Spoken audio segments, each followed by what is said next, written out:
নমস্কার, আজকের জ্ঞান সঙ্গমে সবাইকে স্বাগত। আজকের টপিক হলো 3 প্রকারের ভালোবাসা। এর আগের দিন আমরা অনেক ভালোবাসার ওপরে একটা দুটো এপিসোড আমাদের হয়েছে, তাই না? আজকের হচ্ছে 3 প্রকারের ভালোবাসা। ভালোবাসা 3 প্রকারের হয়।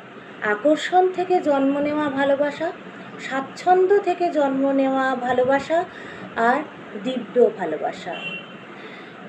আমি কি বলতে চাইছি তা কি বুঝতে পারছেন? আকর্ষণ থেকে জন্ম নেওয়া ভালোবাসা বেশি দিন টেকে না। এটি আসে অপরিচিতি বা আকর্ষণ থেকে। এতে আকর্ষণ দ্রুত কমে যায় এবং একঘেয়েমি চলে আসে, যেমনটা বেশিরভাগ প্রেম বিবাহে হয়ে থাকে। এই ভালোবাসা কমে যেতে পারে এবং এর সাথে ভয়, অনিশ্চয়তা, নিরাপত্তাহীনতা ও দুঃখ নিয়ে আসতে পারে। স্বাচ্ছন্দ্য ও পরিচিতি থেকে জন্ম নেওয়া ভালোবাসা বৃদ্ধি পায়, কিন্তু এই ভালোবাসায় কোনো রোমাঞ্চ, উৎসাহ, আনন্দ বা উত্তাপ থাকে না।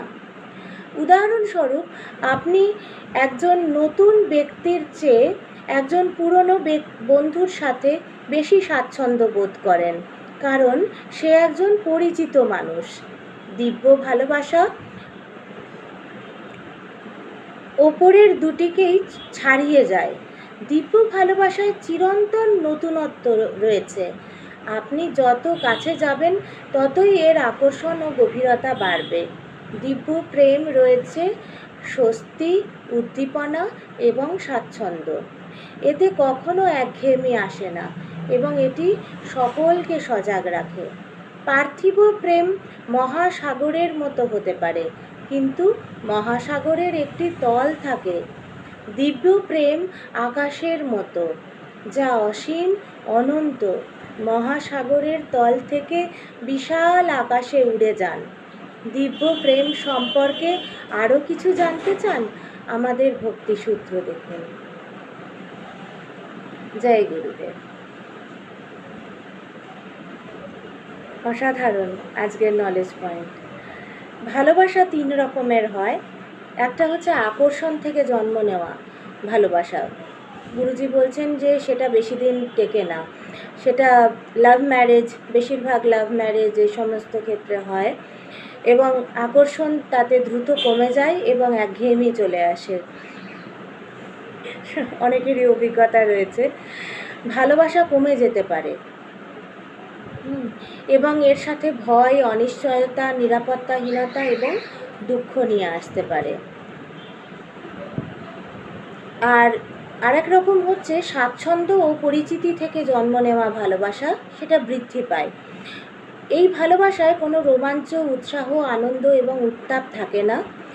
উদাহরণস্বরূপ, আপনি একজন নতুন ব্যক্তির চেয়ে পুরনো ব্যক্তির সাথে কথা বলতে স্বাচ্ছন্দ্য বোধ করবেন, কারণ সে আপনার পরিচিত মানুষ। দিব্য ভালোবাসা হলো এই দুটোরই ওপরে। দিব্য ভালোবাসা চিরন্তন নতুনত্ব রয়েছে। আপনি যখন কাছে যাবেন যতই আপনি কাছে যাবেন ততই আকর্ষণ এবং গভীরতা বাড়বে।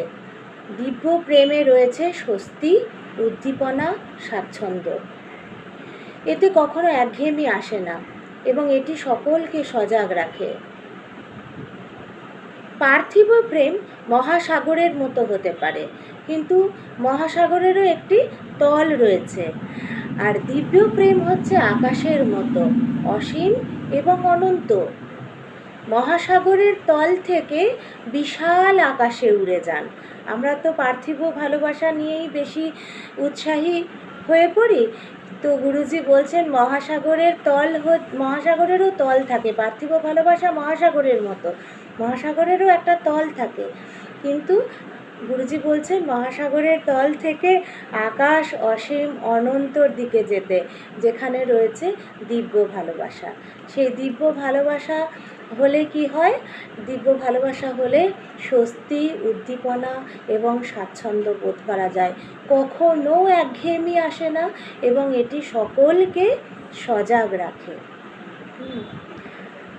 আশা করি সবার ভালো লাগবে আজকের নলেজ পয়েন্ট। সবাই ভালোভাবে থাকবেন, সুস্থ থাকবেন।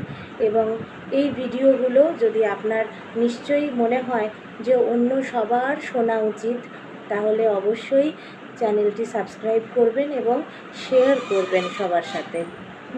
আর যদি আপনার কোনো কমেন্ট লেখার থাকে, অবশ্যই ডেসক্রিপশান বক্সে দেওয়া ফোন নাম্বারে হোয়াটসঅ্যাপ করে কমেন্ট করবেন। অসংখ্য অসংখ্য ধন্যবাদ সবাইকে। নমস্কার, দেখা হচ্ছে পরবর্তী এপিসোডে। নমস্কার।